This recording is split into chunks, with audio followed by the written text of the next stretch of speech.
Ayush mum's কাতার চ্যানেলে good morning. আর এই তো খুব সকাল সকাল ঘুম থেকে উঠে দেখছি আয়ুষকে স্কুলে পাঠানোর সময় এখানে কুমড়ো ফুল ফুটেছে, আর এই ফুলগুলো প্রতিদিনই 2টা করে ফুটে। আর এখন সকালবেলা আমি আজকে বাড়ি থেকে পাঠানো খেজুরের গুড় দিয়ে আর নারকেল দিয়ে, এটাকে অনেকে মেরা পিঠা বলেন, তো সেটা দিয়ে সকালে নাস্তা করে নিলাম। আর এই যে 2টা করে ফুল ফুটে প্রতিদিন, সেগুলোকে আমি একটা একটা করে বক্সে রেখে দিই। তো আজকে দেখলাম যে না 5-6টা জমে গিয়েছে, সেজন্য এগুলো দিয়ে এখন কুমড়ো ফুলের বড়া বানিয়ে নিচ্ছি।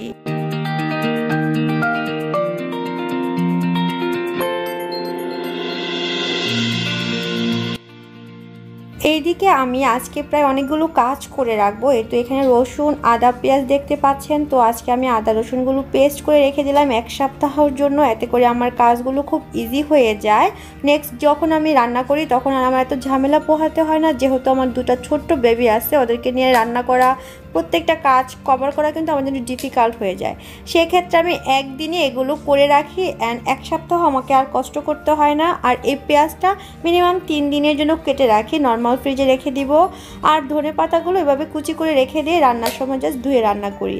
আর যেদিন এই কাজগুলো করি সেদিন কিন্তু রান্নাটাও খুব সিম্পল ওয়েতে করি। তো আজকে আমি মাছ দিয়ে টমেটোর একটা টক রান্না করব, খুব সহজ ওয়েতে। সেক্ষেত্রে আমি এখানে সাদা জিরা, সরিষা আর রাঁধুনি সম্বার দিয়ে দিলাম, আর দিয়ে দিব হচ্ছে টমেটো, অ্যান্ড টমেটোর সাথে দিয়ে দিব হচ্ছে হলুদ আর লবণ। সব কিছু দিয়ে ভালো করে যখন কষে আসবে ঠিক তখন, যেহেতু আমি একটু টক টক রান্না করব এটা, সেক্ষেত্রে আমি আজকে তেঁতুল দিয়ে দিলাম। আমার ফ্রিজে ছিল ফ্রোজেন 3টা জলপুই, তো সেটা বেশি একটা টক ছিল না, সেই জন্য আমি একটু তেঁতুল ইউজ করলাম। টমেটোটা যখন এরকম গলে আসবে ঠিক তখন, আফটার যখন সব কিছু ভালো কষে উঠবে তখন এভাবে জল দিয়ে দিব। সব কিছু দিয়ে দেন কাঁচামরিচ ফালি দিয়ে আর মাছগুলো একটু হলুদ লবণ দিয়ে ভেজে রেখেছিলাম সেটা দিয়ে ঢেকে রাখবো।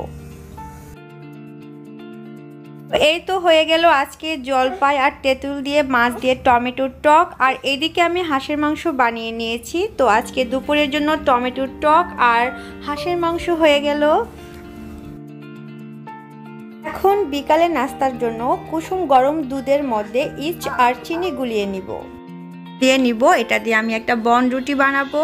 তো খুব সহজে ঘরোয়া উপায়ে যেভাবে বনরুটি বানানো যায় সেটাই করছি। তো এটাকে মিক্সড করে এক পাশে রেখে দিলাম। আর এখন 1 কাপ ময়দা নিয়ে নিব পরিমাণ মতো, অল্প একটু লবণ, আর দিয়ে দিব হচ্ছে চিনি। সব কিছু দিয়ে একটু ভালো করে ছেঁকে নিব।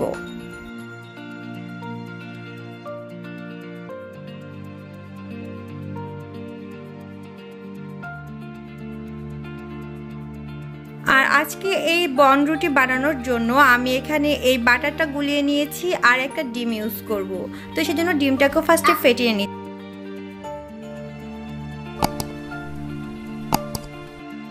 আর এদিকে এই যে গরম দুধের সাথে ইস্টটা মিলিয়ে রেখেছিলাম সেটা খুব সুন্দর করে মিক্সড হয়ে গিয়েছে। তো এখন আমি একটা ডো তৈরি করে নিব। আর এক্ষেত্রে আমি কুসুম গরম জল ব্যবহার করব ডোটাকে মিশ্রণ করার জন্য। এই তো মৃদু আছে কুসুম গরম জল দিয়ে ডোটাকে ভালো করে কমপ্লিট করে নিব। এখন আমি যে বাটারটা গুলিয়ে রেখেছিলাম সেটা অল্প অল্প করে দিয়ে ডোটাকে আরও সফট করে তুলব। আর তারপর আমি একটা কাচের ঝাড়ে রেখে দিব। আপনারা যে কোনো পাত্রে রেখে দিবেন এয়ার টাইট, যাতে করে বাতাস ঢুকতে না পারে। সেটা প্রায় 1 থেকে 2 ঘন্টার জন্য রাখলে খুব ভালো হয়। তো আমি 1 ঘন্টার জন্য রেখে দিব একটা পাত্রের মধ্যে, প্লাস চুলোর কাছে, যাতে করে খুব তাড়াতাড়ি এটা ফুলে ওঠে। আর চুলার কাছে রেখে দিব এটা, তাই বেশি টাইম লাগবে না। তো এইভাবে আমি একটু বাটার ব্রাশ করে নিচ্ছি, এই বক্সের মধ্যে রাখবো, এখানে যাতে বাতাস ঢুকতে না পারে সেজন্য উপর দিয়ে কভার করে দিব। আপনারা যে কোনো পাত্রে রাখতে পারেন, কোনো সমস্যা নাই, মাত্র খেয়াল রাখতে হবে যাতে করে বাতাসটা বের না হয়। সেম প্রসেসিং করে আপনি কিন্তু পিজাটাও বানাতে পারেন। এই দুটো দিয়ে কিন্তু আমি চাইলে পিজাও বানাতে পারি। তো এখন আমি এটা একটা বক্সে রেখে দিব 1 ঘন্টার জন্য। আফটার 1 আওয়ার এই তো এরকম হয়ে গিয়েছে। এর ভিতর যদি কোনো বাতাস থেকে থাকে সেজন্য কিন্তু আমি একটু বাটার মেখে এভাবে মাঝখান দিয়ে পাম্প করে নিব, এতে করে যে বাতাস থাকবে সেটা বের হয়ে আসবে। এক্ষেত্রে খুব ভালো করে আপনাকে মথে নিতে হবে যাতে করে ডোটা খুব সফট হয়। এখন আমি একটু হালকা ময়দা ছিটিয়ে ডোটাকে আর একটু মিক্সড করে নিব ভালোভাবে। যত আপনি হাতের মাধ্যমে এভাবে সফট করে নেবেন, ঠিক তত আপনার বাটার বন বা বন বলেন সেটা খুব সুন্দর করে ফুলে উঠবে। আর এটা বানানোর সময় এই তো আমার বাচ্চারা আমার পাশে এসে খুবই ডিস্টার্ব করতেছিল, তো আমি এত ভালোভাবে আজকে এটাকে করতে পারিনি, মানে মথা বলে যে মথতে পারিনি। এভাবে করে মথে দেন আমি ওভেনটাকে প্রায় 180°C টেম্পারেচারে 10 মিনিটের জন্য প্রিহিট করে নিয়েছিলাম। তো এখন আমার এই পাত্রটাতে যেহেতু আমি বনটা বানাবো, এটা একটু গরম ছিল, তো আমি এটা পাশ দিয়ে ধরে এখন অল্প অল্প করে, তো এখন বনটা অল্প অল্প করে আমি এখানে দিলাম। আর যে ডিমটা গুলিয়ে রেখেছিলাম সেই ডিমটা এখন উপর থেকে ব্রাশ করে দিব, এতে করে কালারটা সুন্দর আসে, সেই জন্যই কিন্তু ডিমটা ইউজ করা। অ্যান্ড ডিমটার গন্ধ অনেক সময় বাজে আসে, সে কারণে উপর থেকে ডিমটা দেওয়ার পর আবার বাটারটা দিয়ে দিবেন। এখন আমি এটা কনভেকশন মোডে প্রায় 10 মিনিটের জন্য দিয়ে দিচ্ছি।